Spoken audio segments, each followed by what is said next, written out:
We had such great response from our first executive function skills presentation that Barb did for us that we decided we would do a follow-up and really focus on interventions this time. Do you want to why don't we introduce the panel real quick? And I'm going to do just sort of a brief overview. You've got the PowerPoint and my notes, so why don't we introduce our panel first? I'm Joanne Viewig. I'm wearing several hats today. I'm president of the Red River Valley Asperger Autism Network. I have a grandson who's almost 15 who has Asperger's, and I'm a retired elementary teacher, special ed teacher, and school counselor. I'm Chris McEwen. I have AS, so I'm also on the board for River Valley Autism Asperger Network. My name is John Cody. I also have Asperger syndrome. I am the video editor for our group's website, and I am also a freelance public speaker. I'm Nicole. I have Asperger syndrome, and I suddenly have to come up with something clever to say because everybody else has one clever thing to say. So I'm also on the board of the River Valley Autism Asperger Network, and I periodically attend parent support group to give insights for those kids that are struggling with adjusting to Asperger's. And as you guys are responding, if I'm standing over here going like this, it means we can't hear you, okay? Okay, bring the volume up a little bit so the whole group can hear it. Okay, exactly. got that. All right. And my name's Margie Gray, and I'm on the board with RRVAN as well. And we worked through some ideas that we could provide for the group as sort of a starting point for coming up with ideas for interventions. And as we go through, if you have additional ideas, I'm going to run through the presentation as quickly as possible and then open it up for discussion. Please, if you have additional ideas under any of these, we'll add them to our handout, and that's something that we intend to put on the website to be a resource for other folks who are working with the same situations that we are. So, as Barb pointed out in her presentation, this is just sort of an overview of what are executive function skills. So it's the cognitive functioning. It is that front part of the brain that serves as the planner, the administrator. And it's not just a single skill that we're talking about, it's a whole group of skills. So it speaks to preparation, forethought, planning, as well as managing behavior, but they're things that all work together, right? And they serve as a cue for other functioning as well. And the big thing to keep in mind is that when executive functioning breaks down, that's when things really sort of go to heck in a handcart pretty quickly, because everything sort of falls apart at that point. So what we did was we looked at executive function skills and we sort of grouped them. And this is not something that's been set up scientifically or anything like that, but we felt like these were skills that have similar interventions, so we could talk about them as a group. So the first group have to do with problem solving, and that would include things like impulse control, emotional regulation, frustration management, and self-monitoring. So those are all things that require problem solving in some regard. So the first thing that we talk about doing is figuring out how to slow down the reaction, because when you talk about impulse control, emotional regulation, frustration management, a lot of times what we see is there's that instinctive, that it goes straight to the mammalian part of the brain where it's an automatic reaction, and it's sometimes an extreme reaction. So the first step is identifying triggers. What are the situations and environments that cause these different different types of reactions. We want to be simultaneously teaching calming strategies, and that's really painstaking work that takes a lot of time and energy, and planting seeds up front that may not yield fruit for a while. parents can act as the frontal lobe for their kids on the spectrum. And, you know, so my example for this is that anytime my son got a no response, he would immediately start screaming, and a lot of times there was kicking and throwing things and knocking over furniture involved. So to serve as his frontal lobe, when he would ask a question and I was getting ready to say no, I would say, well, let's talk about this all the way through before we react to it, okay? So if you can just hang with me and let's discuss it all the way through, I think when we get to the end, we're gonna have something that really works for everyone. So I was teaching him that skill, and I'm telling you, it was like hundreds of repetitions before he got to the point where he was able to do that for himself, but it really did help him to learn that skill. Another thing that and acting as a frontal lobe, you know, that's one of those things that can happen. You can either talk about it before a meltdown, or once everything's calm after a meltdown, reflecting back on a situation and saying, okay, how could we do this differently so that the next time it's not so difficult, right? And I try to involve him in coming up with strategies as much as I can. When we talk about role-playing and social stories, this is, you know, in advance of a situation or after a situation that was difficult in the past, before it happens the next time, going through a social story or role-playing the situation to see what can be done differently the next time, that can be really helpful because it gives them an opportunity to practice how they would respond in that situation. And then building self-awareness. Now, there are so many ways that we can build that self-awareness and self-monitoring. You know, one of the things that my son did this last year was he tends to be an all or nothing kind of kid. The minute something bad in his day happens, his whole day is bad, right? So at school they started they would monitor his zones of regulation, and he would keep like a journal of where he was in the zones. Was he in green? Was he in yellow? Or green, was he in, yellow, blue, or red? And so that when something came up, he could look back at that and say, wow, you know, my whole day was green clear up to that point. So maybe it wasn't such a bad day. So that teaching that self-monitoring skill, reflecting what we see. Joanne talks a lot about this. You know, it looks like you're really angry right now. What's going on for you? Did something just happen? So that it makes them aware of how they appear. And I talk about playing detective. You know, we played Sherlock Holmes in my house and said, you know, what is it that, how do you feel just before you melt down?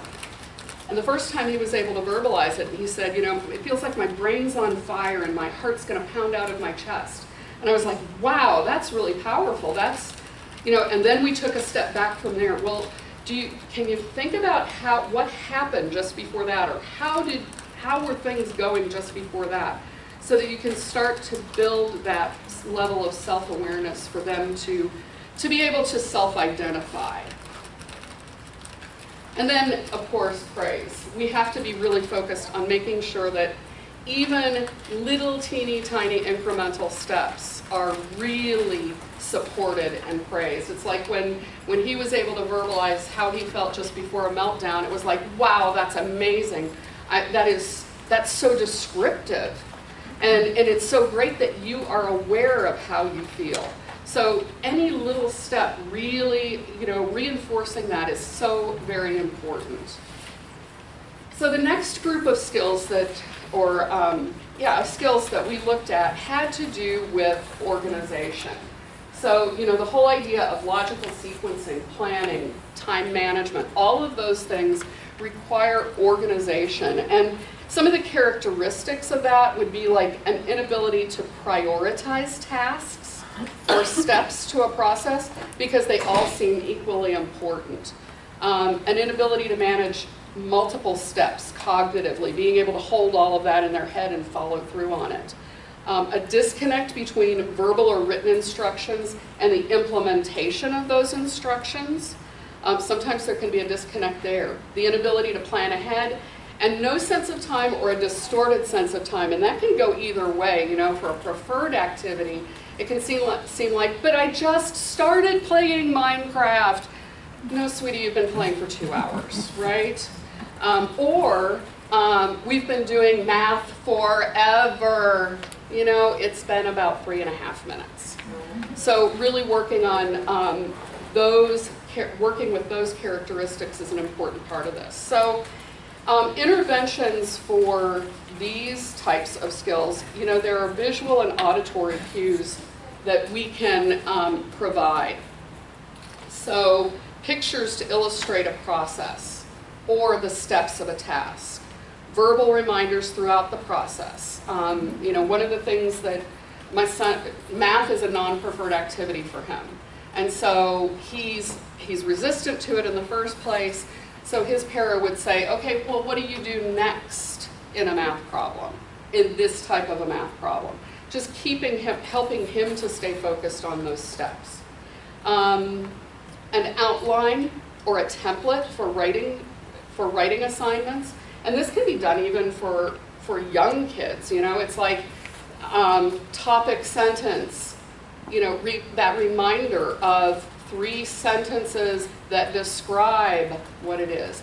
Having that kind of an outline so that they can build the skill of approaching that, because writing even a few sentences requires so many different executive function skills that helping them with that organization piece can really be important. And then, you know, modeling. We have so many opportunities during the day to model organization skills and how we keep ourselves organized. Thinking out loud as we shop in the grocery store. It's something that somebody at one of the groups pointed out, that when they're thinking about, well, am I going to get the Jif peanut butter, or am I going to get the Skippy peanut butter, or am I going to get the Great Value peanut butter? Talking aloud about that decision-making process so that they're aware of what goes into making that decision can be really helpful. And using the same process as you're sort of thinking out loud as you plan your day. Well, today we've got to get these things done, and even, you know, doing it while you're writing it down, but modeling that behavior of the planning and the time management can be really important. Using a family calendar, a planner, or an electronic device, but involving them in the process can help to build the skill. And talking through the planning of the day. You know, involving my son in, you know, sometimes we have to make choices, and I don't want to make your choices for you. So we have these 3 things that we need to get done today, and I know you want to go swimming. So let's talk through this. And really helping to see, you know, those time frames of, well, when you go swimming, you usually swim for at least an hour. So we want to make sure we have an hour block somewhere in there, but we have to plan for that or we may never get to it. And praise, anytime they're engaged in that and working with it, making sure that they get that positive affirmation. And the last group of skills that we were talking about, and there were several more groups that we talked about, but that we felt like these were 3 that covered sort of a really wide spectrum of the daily issues that we can run into, especially in my home.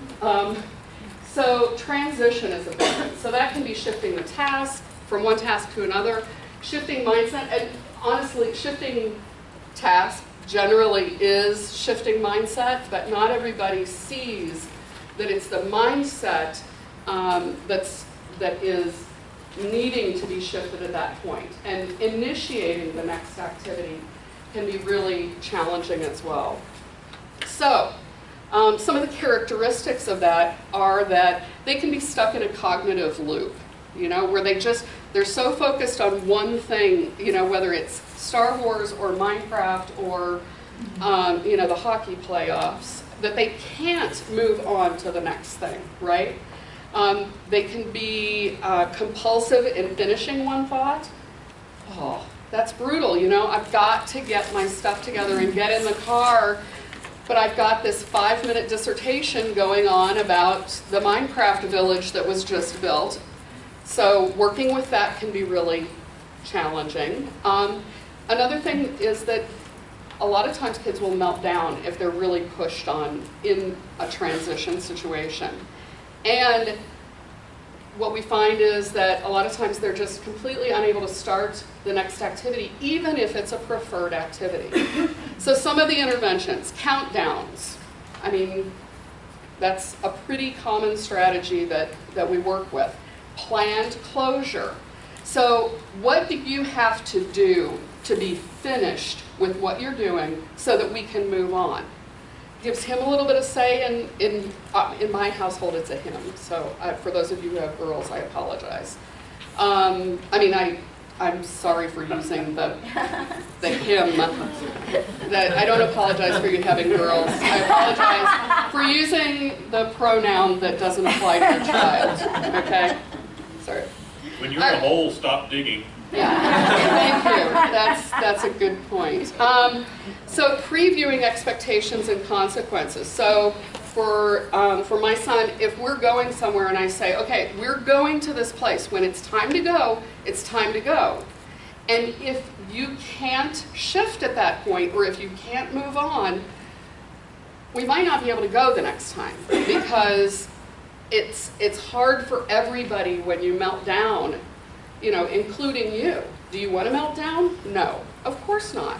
So having that discussion about the expectations can help that transition process. Social stories, once again, rehearsal, once again, great strategy. Visual cues like pictures and planners. Starter phrases or verbal prompts. So this is how we start to do this. Or what's the first thing you do when you start this kind of a math problem? Building a positive transition routine. One of the things that I saw happening with my son was when it was time for them to start math at school, and his para pointed this out. Every time when it was time to start math, he would get up from his desk, he would go and he would get a drink of water, and he would come back and sit down. And that activity helped him, you know, the physical transition helped him to make that cognitive transition. And it became a pattern for him that helped him to move into math a lot easier. And then that physical break that he took was really useful in helping to make the transition, or taking an OT break, going and, you know, doing some Hercules push-ups on the wall to help to release the last thing and move on to the next thing. And once again, praise. So I know that was sort of a whirlwind, and I still took almost 20 minutes. But those are just the beginnings of some ideas for how to work with those specific executive function skills. Is there anything that you as a group, or you individually within the group, would like to focus on or bring to the table for additional ideas? Because I think in this kind of a group we can come up with a lot of ideas. Anything that anyone's really struggling with? Yes? Okay, we use countdowns and verbal reminders all the time, and they work relatively well. Yeah, sometimes. Our boys are at transition age, and there's some point in time I'm not going to be there to make them. How do we, I don't know how to get that next step where they can do it themselves. Well, Got it? the thing to remember, you know, it's a fairly good list there. What I classified a little bit differently in my mind when I'm looking at executive skills. Okay. For me, it's all about there's decision making, and the things that cause stress are decisions. And people on the spectrum have to make more of them. The stakes are higher. They cause more stress. And that can cause a bunch of secondary things as a result of coping with them. Like, I don't want to make this decision right now, so I'm going to do something else. So, one of the things you can do, if something, and it's fairly likely that at some point there have been past events that have made decisions stressful, or whatever it was stressful. That's why you have to have countdowns and everything else. Because, oh, he's having some kind of problem with this, so we need to fix it, so we do the countdowns.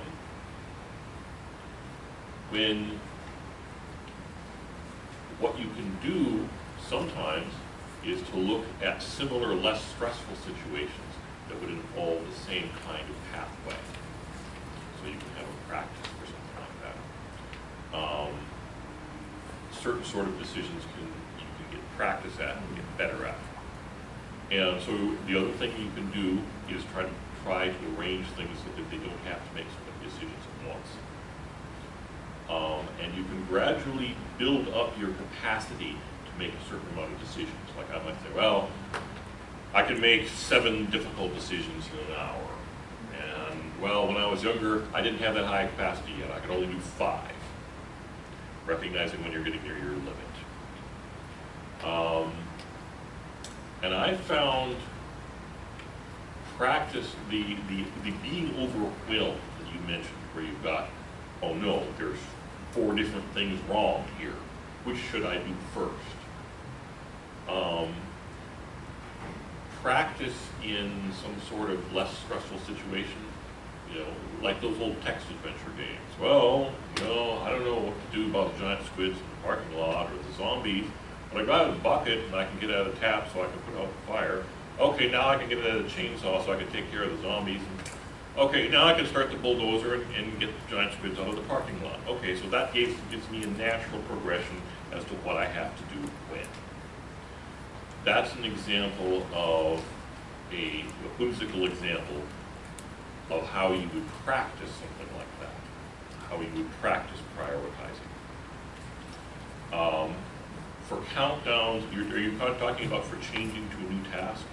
Yeah, I mean, like, when we're playing Minecraft and then that's when we work, how do you get the work on that? And just to make sure I'm understanding terminology, like countdown, you just mean something like simply just saying 10, 9, 8. So I'm saying, you know, 20 Oh, after, 5 minutes, 20 25 minutes. after, you know, yeah. Okay. Well, I mean, what do you have to do when you're an adult? You have deadlines. It's just basically the end point of time without the countdown.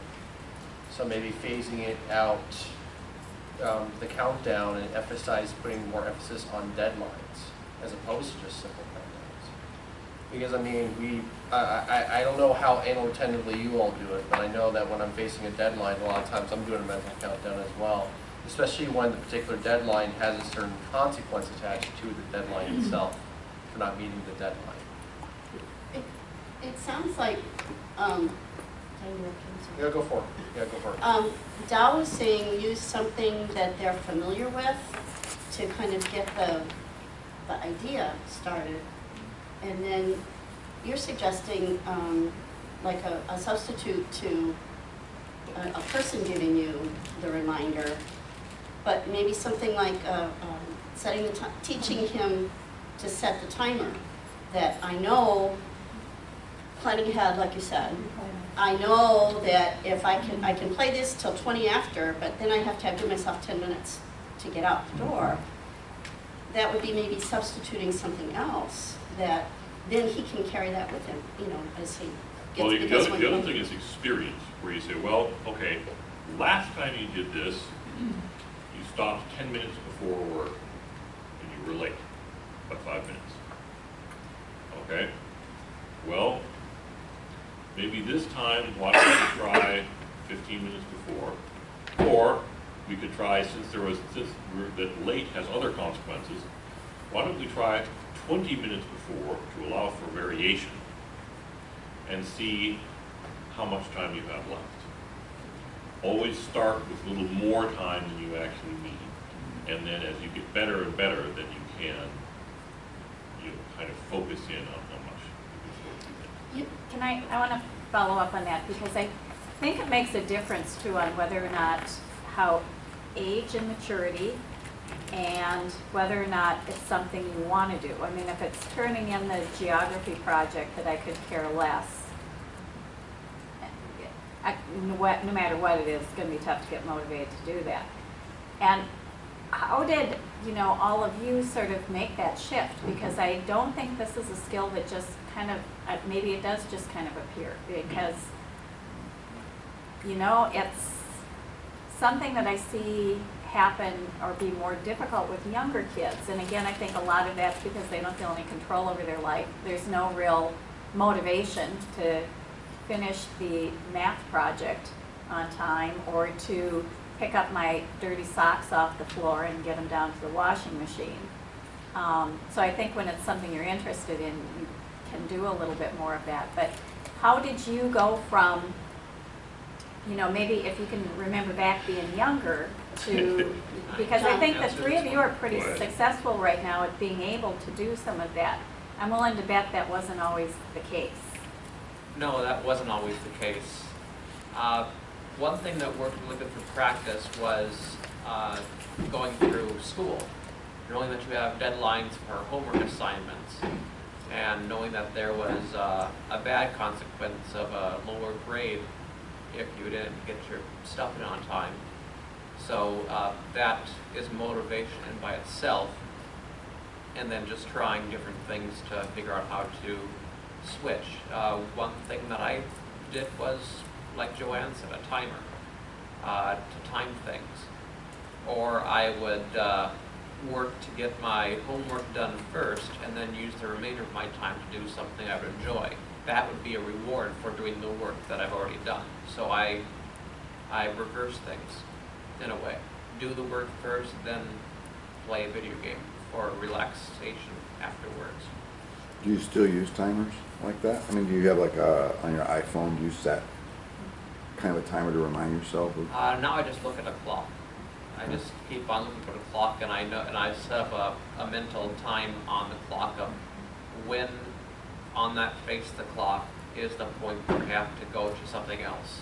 And so I no longer have to use timers, so I've transitioned from using timers to help with that to learning how to read doing the same thing with the clock. So it's not like you can go from step A to step C. I needed to use a timer as something to connect it to, so there's smaller baby steps that allowed for you to make that transition. And that's over the course of a few years. That's over, and there's smaller steps than that too if you want to get down to even smaller spots. So I found that was through motivation through school. I found that it was trying to find different ways to do that. And for me, it's been very helpful. I still have trouble.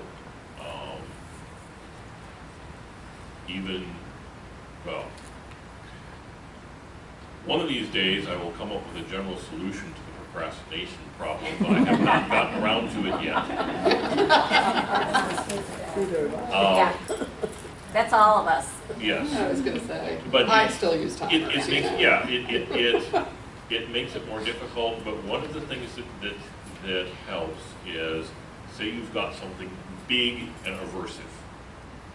Oh no, I've got to do large task X, which is horrible. Okay, can I break it down to a couple tasks? Okay, because a big horrible task, okay, well, maybe we'll just break it into a bunch of little horrible tasks. And we'll say, okay, the big horrible task is too much. I can't cope with it all. But this part of the little horrible task, number one, I know how to handle that part. And number two, it won't take forever. Forever, you know what I mean? So I do that, okay, I look through that, all right, maybe take a little break, get my breathing back under control. Okay, now the rest of it, okay, I know how to do that part too, I'll take care of that. And that can really help. That leaves the tough ones. The tough ones tend to be something that's both aversive and ill-defined. In other words, not only is it something I don't want to do, I don't know quite how long it will take. I don't necessarily know all the tasks that are going to be associated with it. And I've had a bad experience with it in the past where a surprise came out and jumped to me. Those are the kind of tasks that are truly difficult because they have those multiple things that make them difficult. And that's the sort of thing that sometimes you have to say, well, I may not get it perfect this time. Is there some sort of iterative method where I can say, well, okay, get this part of it contained at least, so it's not too bad, and you know, it's like the writing the paper, okay, well, maybe not going to get all the source documentation I want, but maybe I can get enough, so I can get a B paper, even if not an A paper this time. Those are all skills that you learn to adapt, to keep the big task from overwhelming you and then causing you to just kind of flee or hide. Chris, you have really pretty complex schedules. How do you manage that? Good calendar system, whether it's mentally or sorting things out. I guess probably, like I said, it's all about prioritization. You know, when it's somebody, I forget who asked. I'll try to keep my remarks brief because I saw at least 2 hands fly up. I'll respect those have other questions, but the biggest difference I've noticed in terms of when I was younger, like 6 versus now, maybe even in going implementation, is the amount of priorities for me has increased, and they have differentiated. Usually the biggest 2 incentives for doing something are either a positive reward or a negative consequence, right? So if your child isn't doing something, most likely either the positive reward or the negative consequence isn't strong enough versus, say, the positive consequence of playing a video game. Like how we get to play a video game, well, maybe it's a matter of just as soon as you start setting clear consequences, especially positive ones, because positive always works better than negative.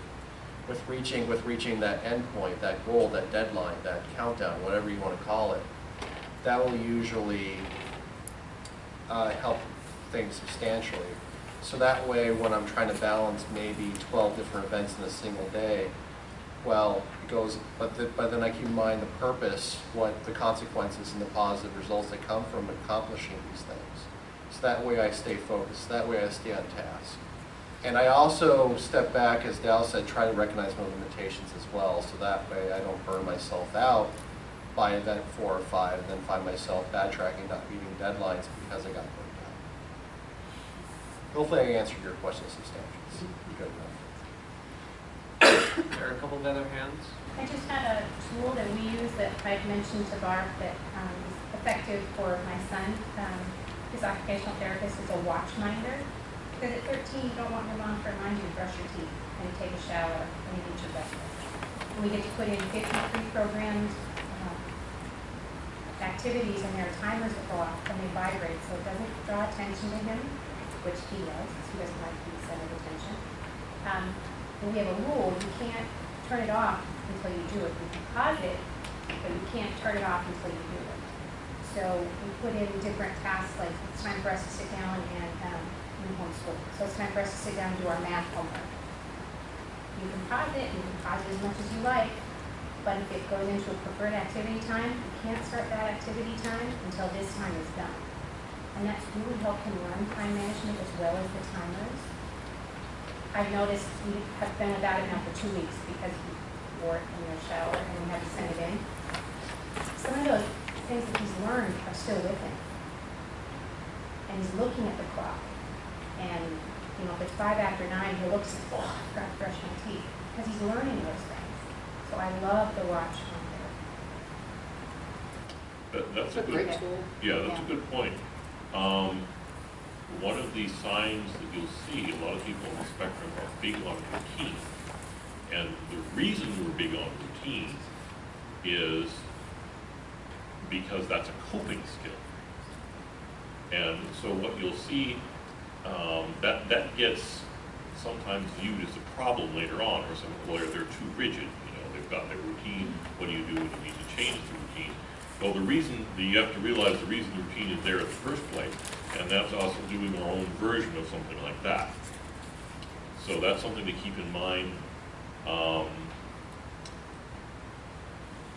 You can get things like that built up, and then later on, you know, there's different phases in this. Later on, once you've got something like built up, everything can be fine for a while, until suddenly a situation changes. Or suddenly, oh no, it's 9 o'clock, I can't brush my teeth because we're on vacation, we're traveling, I'm still in the car at 9, we haven't gotten to the hotel yet. Now what am I supposed to do? So that's the sort of thing where you want to try to adjust in advance, realize when you're going to be in a situation where the routine might get broken, so you can make adjustments and give a little bit of extra time and a little bit of extra slack in order to deal with this extra situation. And that will be stressful. When I was in the hospital, there was a, just like you said, your routine, your coping mechanism is absolutely obliterated. You don't have it. You don't have a lot of things that you would at home when you're at the hospital recovering from surgery. But so what happened then was I started to try to build a new routine with the tools that I had there to help cope with what I was going through. So there is a point of flexibility that you do learn to have underneath situations that you thought that you might not have that flexibility, which was pretty amazing. So I just made a new routine. My days are pretty non-routine, so I really don't have that luxury. One thing I've found that really does help me cope is I've actually become a bit OCD about time. Largely because my schedules do vary so much that I am borderline obsessed with time. That's how I cope basically. Like I've tried to constantly think, okay, it's 2 o'clock, what should I be doing now? It's 4 o'clock, what should I be doing now? And they used to cause me some distress, but then eventually I've kind of adapted to it. I guess my new routine is checking how unroutine my day is. It's a little meta for you, but it's how I can do a lot of the stuff that I do. I wouldn't call it OCD. That's, well, always know where the next foxhole is because they're shooting at me all the time. Someone else have a question? Or something to add? Just Yes. the one strategy that when my son was younger, he always had a really hard time leaving something. Mm-hmm. So leaving daycare, it would be the same marker. We would convince it, we'll put the coloring paper and that exact same marker. No, it won't be the same. We just started taking pictures, and as long as we took a picture of it, he could move on. Whatever he was building with Legos, take a picture of it, move on. Never asked to see the picture again. And I could delete it, but it was just enough for him that it captured it, it saved it, and he could move on. Okay, yeah. What's going on there is a context save, where that's the problem. We have trouble shifting mental gears, and sometimes we want to say, well, I'm not done with this, but it's 9 o'clock, I gotta go brush my teeth, or whatever. This is stressful, because I'm just at the right point, I've got my mind at the right point, and that's not necessarily something that you can recapture. I mean, on a computer, you can do like say you've got a word processor or something, you can do a save and a restore, and it will restore all your context. Well, human brains don't work quite like that. It's kind of unfortunate for some of us, but you can do various tricks to make it more like that.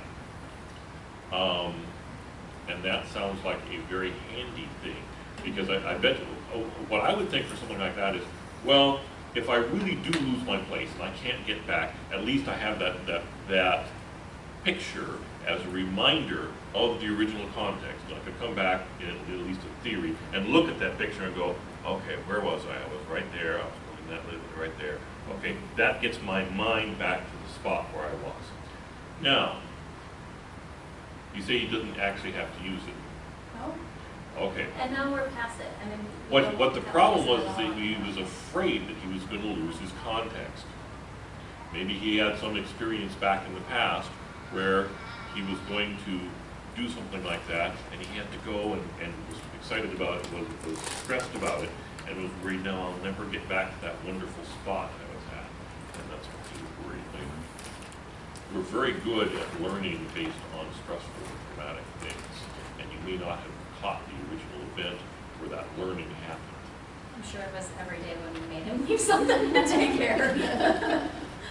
A lot of times I'll naturally work late. Like I program, it's one of the many hats that I wear on programming. And I'll naturally work late even if I want to go home because I'm actually afraid of losing my place, even my work. So I don't recall being like that way when I was younger about certain things, but ultimately I guess are different. But that's a permutation I'm facing even at my current age. Like even if I want to shut off from work, even if I want to go home and play the video games that are there at the apartment, I'm in the middle of solving this mental problem with this kind of programming assignment. Deep context is a word I use for that. Yeah, it's And that's common for all of us. and that's actually, programming is a very good example of something that tends to have very deep context. As you go, the problem is not time-based; it's tasks-based. The amount of time and effort it takes to get to the point where I can do the work at the bottom of that deep context is such that you might say, well, it will only take 5 minutes of work now, but it will take me an hour to get back to this point if I stop and have to try to do it again. And so that's a very good point about you don't want to be too rigid about a time schedule. You also want to be able to allow for certain tasks that have deep context like that. And you can plan around them, when you recognize which tasks are that way for a particular person. And the thing to do with something like that is to say, well, if you don't have everything rigidly scheduled together, where you have some slack in your schedule, what you do with that is put it in, ideally, when you have some slack time ahead, where you think of it, it'll probably take an hour, but it might take 2. You put your hour of free time in right after that. That way, if it runs over, it's not a disaster. That reminds me, Dow, of something that Margie, you shared with me about time boxes to help kids visualize Yeah. how you can break into time. Yeah, so time boxing, actually, our planners are basically time boxes, right? Because a calendar on my phone, if I block something from noon to 1, it's this much blocked off. But if I block something off from noon to 5, it's this much. So it's a visual image that shows me how much time it's going to take, not just by saying from noon to 5, but by seeing what it looks like compared to that noon to 1, right? So it's a strategy that's used a lot of times I learned it in learning about IT and software development. And time boxing is used in one of the processes that I learned about. And when I saw it, I was like, oh my gosh, this is perfect. Because this really, it gives both the information and the image that can help. And the key is when you're time boxing is figuring out how long is that task going to take. And as we get better and better at that, and I think that's something that comes with maturity and experience, because you learn that, every time I sit down to do this, I think it's going to take me 30 minutes, but it always takes me at least an hour. Then we learn I need to give it an hour box, not a half-hour box. So if you have several tasks and you want to help your child learn to prioritize those, You could have them, put them in a time box and then arrange the boxes according to maybe their energy level, something Yeah. like that. Because I could see my grandson some days wanting to tackle the long one first Mhm. and other days wanting to put it off to the end. So. Right, and I think that, yeah, I think if you were to actually use cutouts, or, you know, however you want to do it, so that it is, I mean, you could do it on the computer, or you could do it with physical pieces for younger kids, so that they can see how they're going to arrange those things. And, you know, maybe sometimes a big box could be cut into multiple boxes, like Dow was talking about earlier. And, you know, cut them up and put them in. It gives a very tactile way of working with it that may be helpful. I mean, everybody learns differently. So you're Neurotypical talking or about not. just a physical, tactile way of moving around something that you would use project planning software on, basically. Yeah, basically. Okay. Yeah, Use your that's- Legos. Yep. Lego, Yeah. you know, every narrow Legos Lego and project brick is planning a software. Hey, I like it. half hour, you know. Use your Lego bricks to arrange time and help to teach that skill. Yeah, that's also important, even before you have the rigid time blocks, to determine the priority of what has to be done next. There was a saying I heard, it was many years ago, I don't remember when I first heard it, that I have found very helpful when I feel overwhelmed.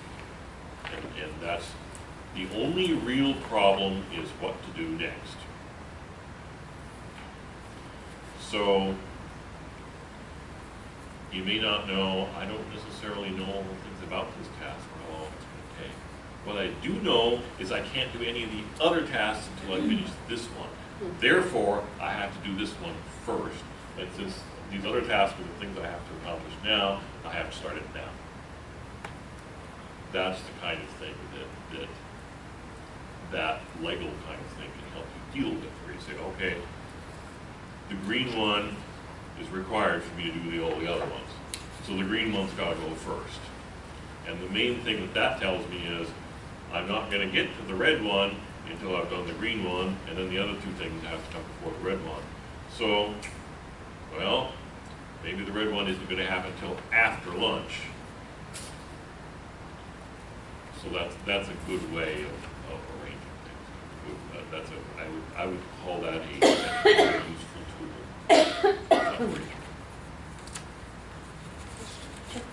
Any other questions? Well, I was gonna just ask, did you feel like during school, and anyone in this room here, like the school is good at helping the staff there? Like, do they help these kids learn these skills so that when they finish high school, they can? School and more like helpful appearance? were not things that normally went together. Oh, you know, because There were things I learned in school, but I would not generally qualify school as helpful. The main thing that school served as, could be argued that it is useful, is it serves the same function as a live fire training range does for soldiers. It gives you a stressful environment in which you have to apply your skills, and you do gradually get better at them through experience.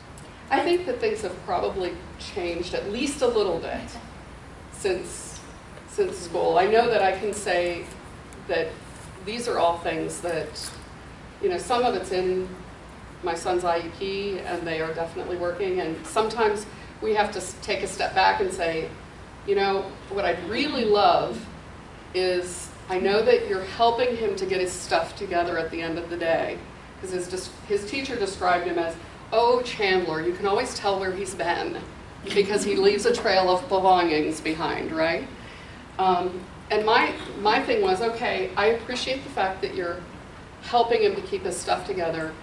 We need to be taking the baby steps so that he can start keeping his things together. But I think it has to be consistent between school and home as well, because if we're doing everything for him at home, then that skill's not generalizing. yeah, I mean, in because our life. goal is to raise these kids to be independent and live alone and go to college hopefully, or whatever, they're, School was good for getting like a lot of the mistakes out of my system at that point.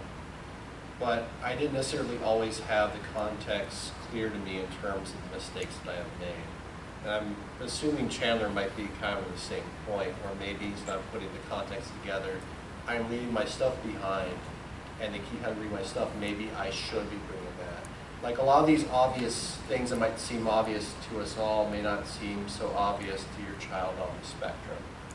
So one thing I wish school did better to kind of keep it more positive, on a more positive note, was help me better draw those contexts. You know, stop assuming that because I am really intelligent in mathematics and computers and all this, that I am intelligent in the realm of remembering where exactly I put my textbook.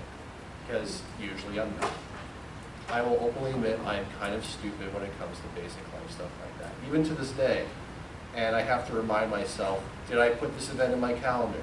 Did I remember to brush my teeth this morning? But did school reinforce the calendar thing? So when you graduated and you were on your own? The calendar turned into a you were survival. like, I gotta keep a Yep. calendar. Other than my mom saying. The school, I went to Minot High. Minot High gave me this little cutesy planner thing that I just keep losing. But it did at least enforce, you know, strict times, like I need to be in this room by 5 o'clock. I need to be at this event by 6. I did a lot of extracurriculars too, which further enforced I need to keep these deadlines or there'll be consequences involved.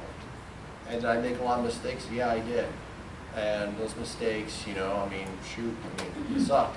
But it helped form a better foundation for when I went to college. I think. Bring something Go up, ahead, please.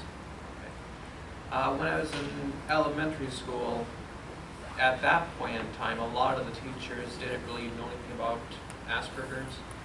And so there wasn't a whole lot of help, or at least kind that I would find helpful. They would try, but not fully understanding Asperger's. But by the time I got to high school, there was a lot more knowledge of it. And there were things that they did do that were helpful to kind of do that. I would go to a resource room for some help just to manage some of the stuff I'm trying to do, trying to organize, okay, I gotta do work for this class, this class, this class, how am I organizing this? And I would actually get personalized help from a resource room that would help me plan my day and figure out, okay, what order we're gonna do this in. And that for me was helpful, just having one-on-one help to organize it, and then through repetition, and then them just kind of giving me more responsibility to try to do that on my own, but doing it at a gradual pace, I was able to do it more independently. So you felt like it helped you as an adult to be able to organize Yes. Yep. your life? I think one. Sorry, I just have a real quick follow-up for Chris. So in my son's class, they have a planner for him, Sure. but he very much has the attitude that this doesn't, like, he scribbles in it because they make him, but he Yeah. doesn't see the value in it. So what would you recommend, like, how do I get him to understand the value in it? Again, it's about, I mean, you have to kind of trace it back to the source, like what's the value of anything that we do? You know, and trace it back, why is that scribbling in the planner? Is he mentally self-managing already? Chances are he might not be, but then why is he not self-managing? I mean, and chances are maybe he might place more value in, like, say, video games than making sure he's at this room by 2 or has his homework assignment due by 8 the following morning. Well, keeping the planner up to date is an additional task. Yeah. And I think That that's too. where he sees it. And writing involved in it, which is an issue for One thing. my son. One thing that works really well at our house is that, well, first of all, I think it's really important to get executive function skills in the IEP, because they are really crucial that people are paying attention to that. But I think going from the outside reminder of how to do something in the order to it becoming internalized is the trick, really. And one thing that works for us is we started with a list on the door. Before you leave school, you need this is when he's elementary, this, and this. And then his mom would say, do you have this, do you have this, do you have this? And gradually she would say, okay, check the list. And is there anything you don't have there? And then it got to a point where she'd say, okay, what is it you need today? So that he didn't necessarily have to look at the list. So that it became gradually something that he kind of internalized. And that really seemed to help him a lot. But it took a long time. Again, I think the planners, everybody's different in how that works for them. Yeah. So I would encourage him to come up with whatever technique helps him the best. Maybe And that's involving him in the whole situation. You know, having a conversation, and it's all about knowing, it's not just asking questions, it's asking the right questions. Because you will get an answer to your question, but it may not be helpful, right? And, you know, identifying, why does he not think it's important? What, you know, and, you know, using Ross Greene's collaborative problem solving, I'm a fan, but finding out, you know, getting your concern on the table and their concern on the table, finding out what's getting in their way. Well, I'm concerned that you're not going to get to your classes on time. I'm concerned this, or this. What is it about it that you don't want to do? Well, if this is my concern, then how can we address that? Yes? One thing I've noticed is that the teachers put for the kids to write in their agenda what they did that day versus what to do. And that's what's confusing for this fellow. Is that they should, in my mind, you would write what to do, not what you did that day. And so that might be something. Well, it is called a planner Yeah. in some cases. Why In do I some want to write down cases. something I already did? Yeah, so he sees no That'd be value easy. in writing down what he did. So that might be something that needs some. well, you can check off, look what I accomplished. Exactly. It's easier. It depends on the time of the day, and that goes back to, you know, being in the school system. You know, a lot of our educators are just really learning about executive functioning skills, so they're sometimes at the same place that parents are. Some of them have more, some of them have less, but there's a beauty of communication. If you have found something, bring it in. The IEPs that I sit, that parents bring things in, we have a much better IEP. You know, because we're talking about it, we're saying, you know what, I went to this lunch and learn. Is there anything we can put in here that would help this IEP be, you know, more successful instead of just on paper? That level of communication, I think, is super important, and asking the right questions and getting the right people at the table, because we're all just an education human too, and we don't have all the answers. And some of the parents have more knowledge than, you know, I won't say all of us, but you know, there's a lot to be said about when you live with a child or you have an autism spectrum. The insight, you know, I've loved coming, if I can reflect back to all of you, I've loved coming here because it's opened my eyes to see things differently and to look at, okay, where can we plug in differently and make success more possible? Because it's a different viewpoint, and when we have our eyes opened, it makes just, again, it makes for better educational experiences and getting in the right direction. So. Okay. I would like to back up to the planner again. There's something I wanted to say about that earlier. And I was going to say that, like you were saying, not seeing the value in writing down the thing. For me personally, writing stuff down in a planner, especially in high school, I'm better at it now, but in high school, it took a lot of mental focus just to do that task of writing it down. Making sure that you are writing it down correctly, looking up at the board, looking back at your paper, writing it down. That takes a lot of energy, and sometimes that energy feels wasted because you now are, you've spent part of your mental cognitive power on that, which now isn't going to be as strong on the actual homework that's going to be happening later on. And so that was a struggle for me with actually writing in a planner. And what I found was in my IEP, I would have someone really helping me with that, either writing that down for me or getting some notes on that. And that would allow me to have a calendar, but yet also have full cognitive power to work on my schoolwork as well, because it's obvious to me because I have Asperger's, but to neurotypicals, I don't think that a lot of people understand just how much energy it takes to actually write down stuff in a planner. For me, it does take up a lot of cognitive energy. And I'm sorry, I want to I hate to, add something. I just wanted to point out that anybody who, we are at 1 o'clock, after 1 o'clock, and I just wanted to make sure that anyone who needed to go could. Dow? Okay, the thing about the planner is a lot of them are elaborate and they've got certain spaces where you're supposed to write everything, and that's extra work. And I would resent that sort of thing. If it's going to be twice as much work as scrolling down a list on a post-it note that will do the same function for me, then I'm going to resent the planner and I'm going to not use it. I'm going to use the post-it note, even if I need a list. So if there is a resentment or not use of the planner, then maybe looking at a more flexible way to use it.